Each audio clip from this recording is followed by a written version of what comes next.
Hai, kembali lagi sama gua. Sekarang masih di Jogja, jangan jauh-jauh ya. Gak usah jauh-jauh maksudnya. Oke. Kali ini lu pernah gak sih kepikiran kalau lu bakal dapat pertanyaan kayak kenapa lu belajar bahasa Inggris itu susah? Oke.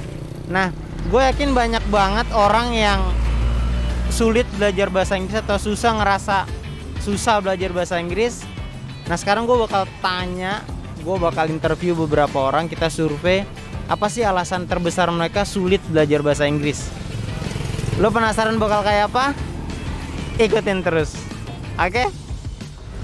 Oke, sekarang kita lagi sama Mbak siapa? Dinda. Dinda. Masnya? Haris. Masnya? Haris. Haris. Oke mas, nama saya Indra. Masnya namanya siapa? Wahyu. Wahyu. Dari Jogja asli? Asli. Saya lagi sama Mbak siapa namanya? Azalia. Azalia. Ya. Mbaknya dari mana? Dari Salatiga sebenarnya. Salatiga. Asli Jogja? Ya, dari Salatiga, cuman kerja di sini. Oh gitu, oke. Kalau Mas suka bahasa Inggris gak sih?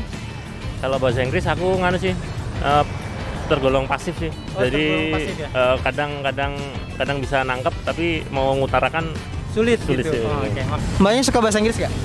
Sedikit-sedikit sih. Sedikit. Ya, Masa suka bahasa Inggris? Gak apa-apa mas, di sini aja. Masa suka bahasa Inggris gak? ya lumayan lah. Oke. Mbak suka bahasa Inggris gak sih?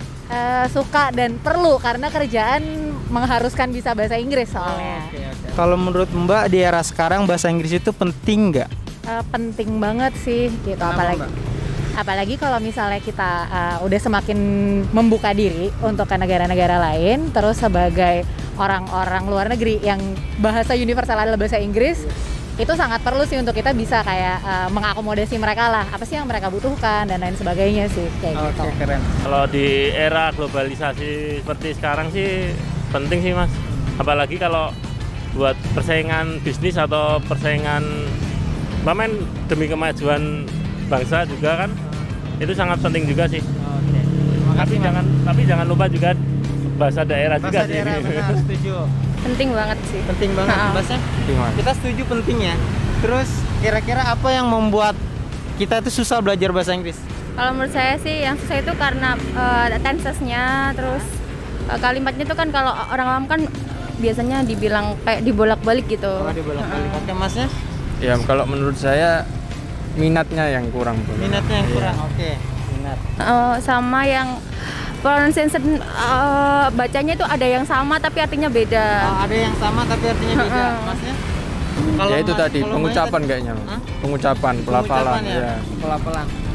Kalau yang paling susah berdasarkan pengalaman pribadi dulu pada saat dari kecil kan udah berusaha untuk belajar adalah ketika bahasa itu tuh nggak pernah dipakai gitu loh untuk sehari-hari. Jadi baru bisa benar-benar ngerti dan bisa nggak pakai bahasa itu ya karena dibiasakan.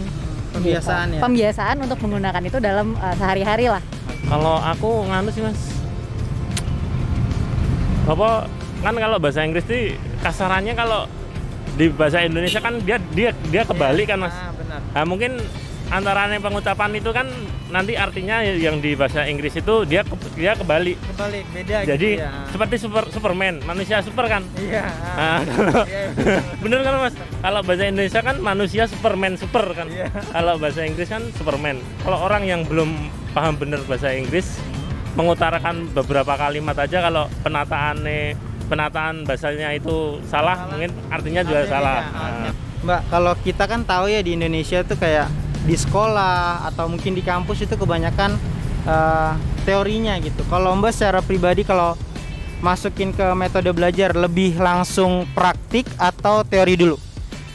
Teori dulu penting karena kan tahu dasarnya lah kayak gimana sih kayak tata bahasanya gitu loh, kayak SPOK-nya lah kurang lebihnya. Tapi kalau misalnya jangan kebanyakan dari teorinya sih, justru yang ada ujung-ujungnya malah bingung sendiri. Paling gampangnya sih ya teori itu basicnya aja. Terus kalau mau gampang mungkin ya kalau untuk orang Indonesia adalah belajar dari coba mengerti lirik lagu sama kalau nonton film subtitle-nya diganti. Subtitle-nya ganti. Kalau bahasa Indonesia, kalau bahasa Inggris gitu. Kalau aku sih langsung praktik sih. Langsung praktis. Kalau kalau masnya lebih suka praktik dulu Langsung atau praktek aja. langsung praktik aja? Teori penting sih mas, tapi juga jangan lupa listening ya, langsung prakteknya juga. Praktisnya ya. Oke. Makasih banget mas. Oke, siap. Well, gimana menurut pendapat kalian? Silakan jawab di kolom komentar. Gue pengen tahu lu tipe orang yang seperti apa ketika belajar bahasa Inggris. Apakah praktis langsung atau pengen teori dulu. Dan makasih banget, thank you so much for following us for the interview. Kalau lu punya request, kalau lu punya sesuatu, silakan komen, nanti kita bahas. Thank you, bye bye.